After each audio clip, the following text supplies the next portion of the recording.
Joining me now to discuss former Georgia congressman and host of the Doug Collins podcast, Doug Collins himself, and the host of the Ike Wingate show, Ike Wingate.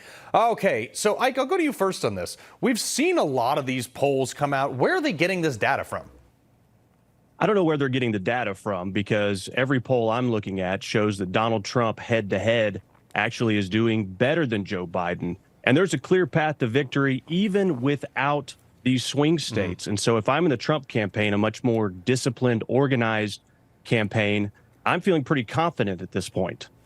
Yeah, well, obviously, Doug, too, we have seen a national poll that puts Donald Trump over Joe Biden. It's not a national race, but before we get to the states, this is kind of concrete evidence that DeSantis is not correct. Well, I mean, what else is Jeff Rowe and the Super PAC going to say? I mean, look, they need to run their race and quit worrying about, who's going to be better. They need to make the case. If they're really wanting to make a case for DeSantis to be president, they need to start telling them why and connecting with voters so that Ron DeSantis can make his case. Right now, they're just too worried about saying, well, Trump can't win, so you got to come to us. That's not a real good winning strategy there. Hey, we going to win. And they're not even able to point to data.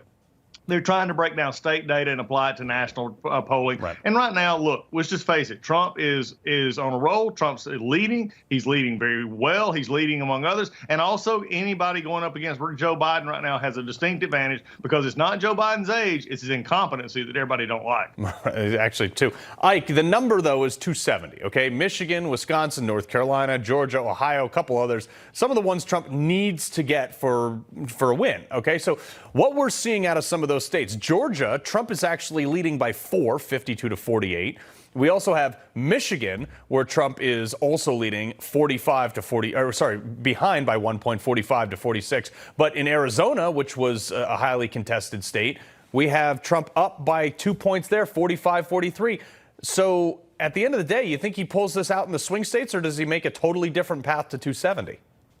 Well, Carl, I've crunched the numbers and looked at this. Even without states like Arizona, Georgia, Wisconsin, and Pennsylvania, Donald Trump really can pull this out from the standpoint of winning Michigan, taking that back, winning Virginia, getting all 5 electoral votes in Nebraska, and winning Nevada. He really can do this. He has like I said, a much more organized campaign this time around, and he's taking back some of these states potentially that he had in 2016, which he could do and take the White House without any of these other big swing states that you could argue he actually won in 2020. Well, also, Doug, there's been a number of lawsuits that Republicans have quietly been filing to make sure that voting is a little bit more accountable, so we have, an understanding and full transparency, but also the RNC was previously barred from launching ground game in some capacities by a court order. That's been lifted at this point. What does that do for a difference in this election? Well, I think it makes a huge difference. I think for the first time in like the last couple elections, some of us have been screaming, look, if it's legal, do it. And that means if it's legal to go out and get people to vote, if you sign them up, to do the harvesting, to do that, then do it. As long as it's legal, do it. Republicans have been handcuffing ourselves, saying, oh, we're not going to do that. Democrats are bad. Oh, bull. You want to win elections, you win elections. If the football field's 100 yards, everybody plays with the same football. You go do it. And we're seeing that now with ground games in Georgia, Alabama, Georgia, Nevada, Arizona, Michigan, these places where we're now starting earlier. And I think that's the key. Republicans can't just sit back and let Democrats have the off years when we're just thinking about the next year election. They're out preparing the ground. And that is something that Ron McDaniel and the RNC and all the state Republican parties have got to be doing a better job on. And that is connecting in the off years so that in the election year, it's not just us showing up as the lost uncle saying, hey, I'm here for Christmas dinner.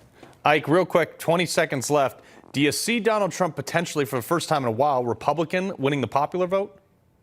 I do. Right now, Donald Trump is more relatable than he's ever been. Think about it. The average American knows what it's like to be come after by maybe the DOJ or the IRS. There's nothing that makes Donald Trump more relatable than ever than being someone who has to face the system and overcome it. Yeah, and especially to certain communities, he can say, I get it. I get the plight. Doug, Ike, pleasure being here. All right. Thank you. All right.